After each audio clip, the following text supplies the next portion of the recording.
Hello everyone, welcome back with the summary lecture of Macbeth Act 5. Today only we have completed Act 5 of Macbeth, okay, with scene 9, which was the last scene. Okay, perhaps you are having scene 8 as your last scene, because scene 8 और scene 9 जो मैंने अभी आज कराया है आपको, दोनों compile कर दिए हैं. कंपाइल मीन्स दोनों ऐड कर दिए हैं एक ही सीन में, isn't it? So that was your last scene, and that was an important scene as well. Okay, एक अच्छा सीन था जो बताता है हमारे द रेजोल्यूशन सीन को, isn't it? उसे हम रेजोल्यूशन सीन भी कह रहे थे, isn't it? तो हम उसी का समरी लेक्चर देखने वाले हैं. ठीक है, तो भाई मैकबेथ तो उड़ गया है. उड़ने का मतलब मैकबेथ तो मर गया है. जो इतनी तबाही इस बंदे ने करी है ना, इतनी तबाही इसने करी है, इसी की ही तबाही मैलकॉम ने निकाल दी, मतलब इसे ही मार दिया, isn't it? ये तो मर चुका है. इसकी लेडी को भी अच्छी मौत नहीं मिली. देखिए उसे भी कैसी मौत मिली है, पागलों वाली. She also died due to mental issues, right. So पूरा एक सिनेरियो मैंने मतलब आपको पूरा अच्छी तरीके से बताया हुआ है with the line by line explanation. So अगर आपने अभी तक मैकबेथ के सीन्स नहीं देखे हैं, चाहे वो एक्ट 1 हो, एक्ट 2 हो, एक्ट 3 हो, एक्ट 4 हो, एक्ट 5 हो, पाँचों के पाँचों सीन के पाँचों के पाँचों एक्ट्स के सारे सीन्स मैंने with line by line explanation और हिंदी एक्सप्लेनेशन में मैंने आपको बता दिया है. ठीक है, काफ़ी बहुत I try my best to explain all those scenes all.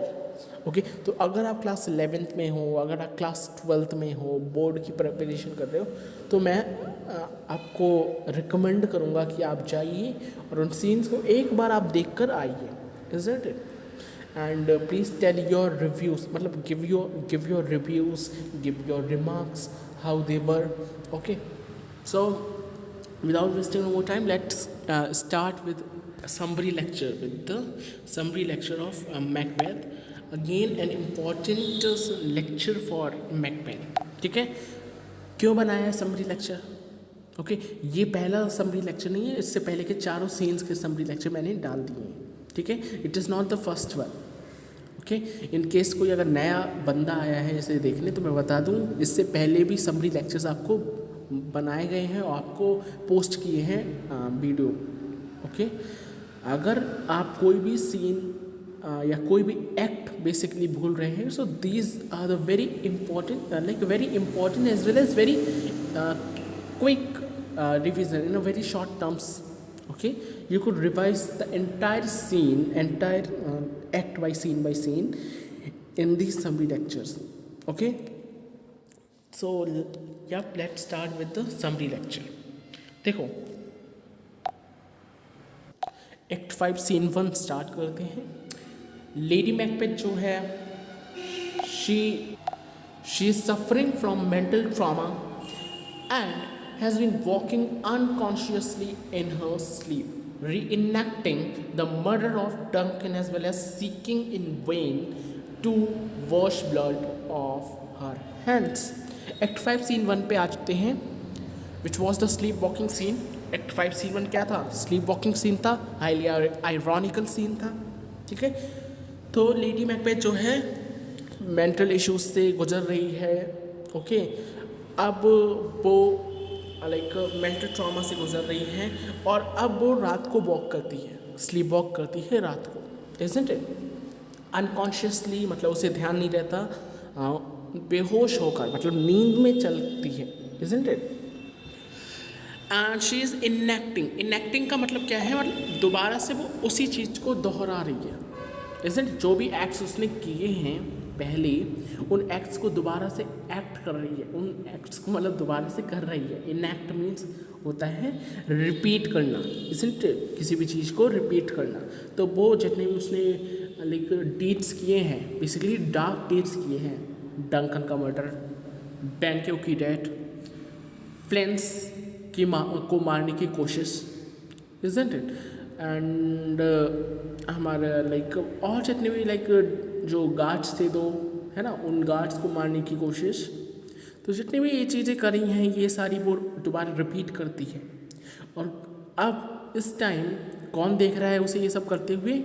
A doctor आए हैं, doctor of physics, a physician, वो देख रहे हैं ये सारी चीज़ें उसे करते हुए। So she is enacting means she is repeating those murder of Duncan as well as seeking in vain to wash blood off her hands। मतलब जो उसने डंकन का मर्डर किया था उस चीज़ को दोबारा रिपीट कर रही है, ठीक है। As well as seeking in vain to wash blood of her hands.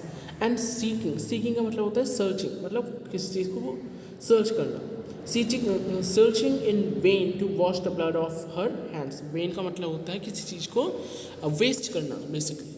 तो वो ऐसे ही अपने हैंड्स को एक तरीके से लाइक हेलुसिनेशन के थ्रू, जैसे उसे लग रहा है कि मैंने डंकन का मर्डर किया है ना, और अब मुझे हाथ धोने चाहिए, जैसे उसने पहले किया था जब डंकन का मर्डर किया था। तो कह रहे, तो उन्होंने क्या कहा था, एक स्पीच क्या थी, स्पीच बहुत इंपॉर्टेंट थी, मैंने अभी मतलब जब मैंने इस सीन को पढ़ाया तब भी बताई थी, अब भी बता रहा हूँ। वो मतलब मैकबेथ कहता है इवन जो नेपच्यून है, जो गॉड ऑफ ऑल ओशंस है, अगर मैं उसमें भी अपने हाथ धोऊंगा तो मेरे हाथ, तो जो नेपच्यून का पानी है जो कि ब्लूइश ग्रीन है, वो नेपच्यून का पानी ब्लूइश ग्रीन से रेड हो जाएगा। तभी लेडी मैकबेथ क्या कहती है कि नहीं, इस लाइक ब्लड को छुटाने के लिए थोड़ी सी अमाउंट में ही पानी रिक्वायर्ड है, इज इट। तो यहाँ पर देखो खुद ही ये चीज़ कहकर आप खुद ही देखो, खुद ही उसने कहा कि थोड़ा सा ही पानी रिक्वायर्ड है इस चीज़ को धोने के लिए, बट अब खुद ही वेस्ट कर रही है पानी को और लाइक अपने ब्लड स्टेन्ड हैंड्स को धो रही है। पर उसका जो स्टेन है, उसका जो खून का दाग है उसके हाथों से वो जा नहीं रहा है। Macbeth is deeply moved by his mental state. At the same time, he is busy preparing against attack by the English soldiers under Malcolm and the Earl of Northumberland. Okay, अब मैकबेथ जो है वो busy है like English soldiers जो हैं Malcolm के through guard किए जा रहे हैं उनसे लड़ने में। ओके, यहाँ पे इंग्लिश सोल्जर्स के बीच में और मैकबेथ के बीच में बहुत लड़ाई होती है। अर्ल ऑफ नॉर्थम्बरलैंड के बीच में बहुत लड़ाई होती है। ओके, मैकबेथ और earl of Northumberland, that is सेवॉल्ड हो गया, यंग सेवॉल्ड हो गया, है ना, ये सारे लोग लड़ते हैं। Who have joined with the rebellious Scottish force, जिन्होंने स्कॉटिश फोर्स मतलब स्कॉटलैंड की फोर्सेस को ज्वाइन कर लिया है। एक तरफ कौन है, एक तरफ तो है स्कॉटिश फोर्स, एक तरफ है हमारी दिस नॉर्थम्बरलैंड की फोर्स, इजंट इट, और दूसरी तरफ है लाइक मैकबेथ की फोर्स। तो ये दोनों तो एक तरफ है और मैकबेथ एक तरफ है, isn't it. Then Malcolm has asked his soldiers to cut branches of trees from Birnam wood and to carry them as their march. फिर देखिए आ चुके हैं हम एक्ट 5 सीन 1 ही चल रहा है अभी तो हमारा। मैलकॉम जो है वो क्या कहता है, क्या कह रहा है, मैलकॉम कहता है कि सब एक एडवाइस देता है मैलकॉम। एक्ट 5 सीन 4 पे आ गए हैं। ओके, अब यहाँ पर मैलकॉम जो है वो ऑर्डर देता है हर एक सोल्जर को एक बिरनाम से एक लकड़ी, ओके, बिरनाम फॉरेस्ट से एक लकड़ी लाइक निकालो, काटो और सब अपने अपने आगे लगा लो, जिससे कि तुम लोग मैकबेथ से छुप सको। अब मैकबेथ से क्यों छुप रहे हो, देखो मैंने पहले ही बताया है, मैकबेथ से इसलिए छुपा जा रहा है जिससे कि मैकबेथ को क्या सस्पिशन हो, उसे शक हो कि अरे इतने कम लोग हैं, बट रियलिटी में बहुत सारे लोग आए हैं, है ना, रियलिटी में बहुत सारे लोग आए हैं, पर क्योंकि सबने अपने आप को छुपा लिया है बिरनाम की ब्रांचेस में, तो मैकबेथ को लगता है कि बहुत कम लोग आए और फिर वो इतना ज़्यादा प्रिकॉशियस नहीं हो पाता है, इतना ज़्यादा प्रिकॉशंस नहीं ले पाता है। ओके, तो जो बिरनाम वुड है वो उन्हें लगा देते हैं और फिर मार्च करते हैं। मार्च का मतलब होता है लड़ाई लड़ने के लिए आगे बढ़ते हैं। Thus the prophecy made by the witches till Birnam would come to Dunsinane, मतलब ये जो प्रोफेसी विचेस ने करी थी, एप्रीशन ने करी थी, ठीक है, वो प्रोफेसी कंप्लीट हो जाती है। और फिर जो बिरनाम वुड है वो आगे बढ़ रहा होता है और वो चीज़ देख ली जाती है एक सोल्जर के थ्रू। सोल्जर जो है वो मैकबेथ के पास जाता है और फिर मैकबेथ से कहता है कि सर मैंने एक बहुत ही स्ट्रेंज चीज़ देखी जो कि जिसे देखकर मेरी आंखों पर विश्वास नहीं हुआ, मैं कुछ बोल नहीं पा रहा हूँ। मैंने देखा कि बिरनाम वुड्स जो है, बिरनाम फॉरेस्ट जो है डंसनियन हिल पर चल रहा था, हमारे हिल पर चल रहा था। Isn't it? So Macbeth, who has been relying on the prophecy of the witches, orders his men to attack the enemy. Okay. Now Macbeth जिसे पूरा विश्वास था कि भाई उसकी जो विचेस ने जो प्रोफेसी करी है ना, वो उस पर रिलाय था, उस पर मतलब पूरी तरीके से आश्रित था, है ना। रिलाय का मतलब क्या होता है? आश्रित, पूरी तरीके से डिपेंडेंट। ओके, पूरी तरीके से डिपेंड था on the prophecies of the witches. Okay, witches की प्रोफेसीज पे, और इसलिए वो मतलब ऑर्डर करता है अपने मैन से, जैसे कि मतलब अपने आर्मी से ऑर्डर करता है कि जाओ और उन स्कॉटिश आर्मी को मारो। Okay, then Macbeth decides to fight the enemy, और मैकबेथ भी डिसाइड करता है कि मुझे भी मैलकॉम से मुझे भी लाइक इससे this one Macduff, okay, Macduff से लड़ाई लड़नी है। Then he thinks that he can not be killed by any man born of woman, और फिर मैकबेथ को क्या लगता है कि अरे क्योंकि विचेस ने कहा है मैं किसी भी ऐसे इंसान से नहीं मर सकता जिसने वूमन से नेचुरली बर्थ लिया है, जिसकी मदर का सिजेरियन हुआ है, वही मुझे मार सकता है बस, है ना। देन ही फाइट्स ब्रेवली, बहुत ब्रेवली लड़ता है, एंड कम्स अक्रॉस मैकटफ, किसके पास आ जाता है? मैकटफ के पास।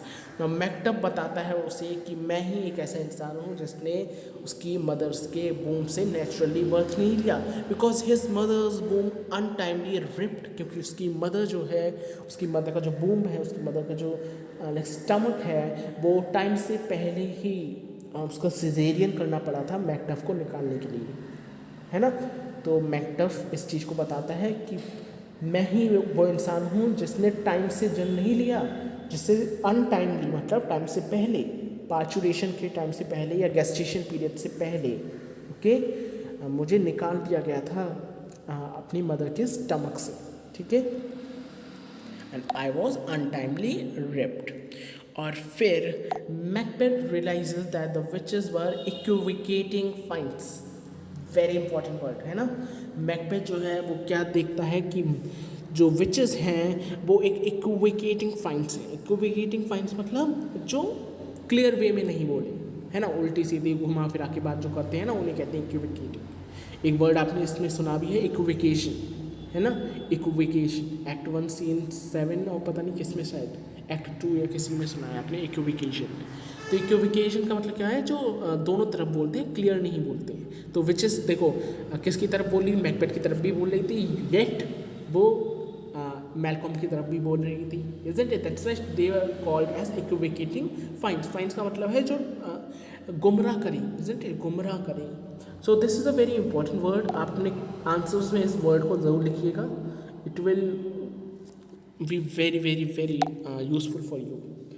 ओके, तो विचेस का नेचर अगर लिखने को आए तो इस शब्द को जरूर लिखिए। They were equivocating fiends and they have mislead him by telling him half truths, और उन्होंने मैकबेथ को मिसलीड किया, मिसगाइड किया, उसे आधा सच बताकर। Isn't it? The witch's prophecy is not fulfilled. Macbeth fights bravely and does at Macduff's hands. Okay, then witches की prophecy fulfill नहीं होती है, isn't it? जो मैकबेथ ने सोचा था वो चीज़ नहीं होती है।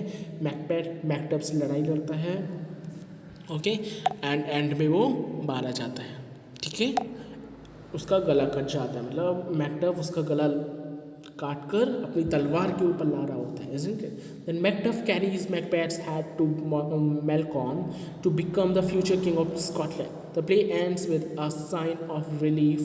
The disorder represented by Macbeth has been put down, legitimate king of Scotland. अब मैकडफ जो है वो मैकबेथ का सिर अपनी तलवार से ला रहा होता है, ओके, और फिर वो कहाँ पटक देता है? मैलकॉम के पैरों पर, isn't it? और इसी के साथ हमारा जो प्ले है, हमारा जो ड्रामा है वो ख़त्म हो जाता है, ओके, लास्ट में लिखा है the play ends with a sign of relief that disorder represented by Macbeth has put down and a new order would be established by the legitimate king of Scotland. मतलब जितने भी पहले के rules and regulation Macbeth ने बनाए थे उन सारे रूल्स और रेगुलेशन को डिसमिस कर दिया जाता है, डिस्ट्रॉय कर दिया जाता है और new rules and regulation frame किए जाते हैं, इनबिल्ट किए जाते हैं bye the legitimate king of Scotland. Legitimate का मतलब क्या है? By the legal king of Scotland. ठीक है भाई, लीगल किंग तो कौन है? लीगल किंग तो मैलकॉम ही है ना, क्योंकि वही है एयर किसका? डंकन का, इजंट इट?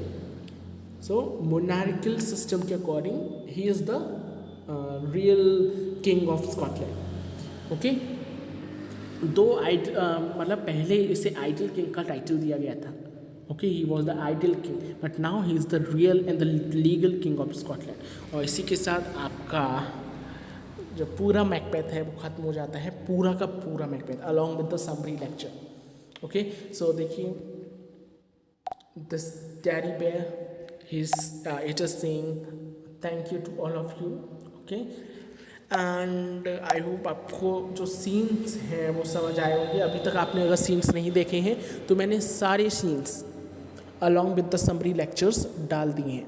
अब कुछ लोगों की बुक में, मैकबेथ की बुक में, कुछ लोगों की बुक में एक्ट 5 सीन 8 तक दिया है, सीन 9 नहीं दिया है। सीन 9 दिया है पर वो कंपाइल कर दिया है सीन 8 के साथ ही। मतलब सीन 8 को पूरा एक, जो मैंने सीन 8 और सीन 9 अलग अलग पढ़ाए हैं ना, वो पूरा एक ही सीन 8 है, समझ रहे हैं? एक ही सीन 8 है। तो डोंट वरी, कुछ किसी बुक्स में लाइक मॉर्निंग स्टार बुक है या किसी और बुक्स में आपका सीन 9 डिफरेंट दिया है, बट किसी बुक में सीन 9 नहीं दिया है, रादर सीन 8 में ही ये पूरा सीन जो मैंने पिछले बताया था सीन 9 पूरा सीन 8 में ही कर दिया है। So that's it guys, bye everyone. Okay, I hope आपको समरी लेक्चर क्लियर होगा। और फिर हमारी अब क्या रह जाती है? रैप्सोडी की एक पोइट्री और प्रिज्म की एक शॉर्ट स्टोरी, और फिर हमारा पूरा सिलेबस कंप्लीट हो जाएगा for our boards. Okay, so that's it guys, have a good day. इसके बाद हम कुछ ग्रामर का पोर्शन देखने वाले हैं इन सब के बाद। ओके, हमारा एक लाइक स्टोरी हो जाए, एक पोइट्री हो जाए, ठीक है। बट अभी आपको क्या करना है? अभी आपको बस रिवाइज़ करना है, मैकबेथ को रिवाइज़ करिए जितना हो सके। देखो, अगर आप 11th क्लास में हैं तो एक्ट 1 और act 2 is sufficient for you. ज़रूरी नहीं एक्ट 3, एक्ट 4, एक्ट 5 तीनों देखो, नहीं। अगर आप क्लास 12th में हो तो एक्ट 3, एक्ट 4, एक्ट 5 तीनों देखो, because these 3 will come in your board examination. ठीक है, so that's it guys, have a good day, bye everyone, bye guys. And yup, like this video because मैं बहुत देख रहा हूँ आप लोग लाइक कोई नहीं करता है। देखिए, ना कोई सब्सक्राइब कर रहा है चैनल को, ना ही कोई लाइक कर रहा है। यार प्लीज़, जब मैं इतनी मेहनत कर रहा हूँ आपके लिए, रोज़ एक वीडियो ला रहा हूँ, तो you should also do some efforts for me. Okay, you should like the video, okay, you should subscribe to the channel and press the bell icon as well. Okay, so please guys, subscribe to the video, subscribe to the channel right now. Okay, those who did not do it yet, subscribe it right now. Okay, go and firstly subscribe. Bye.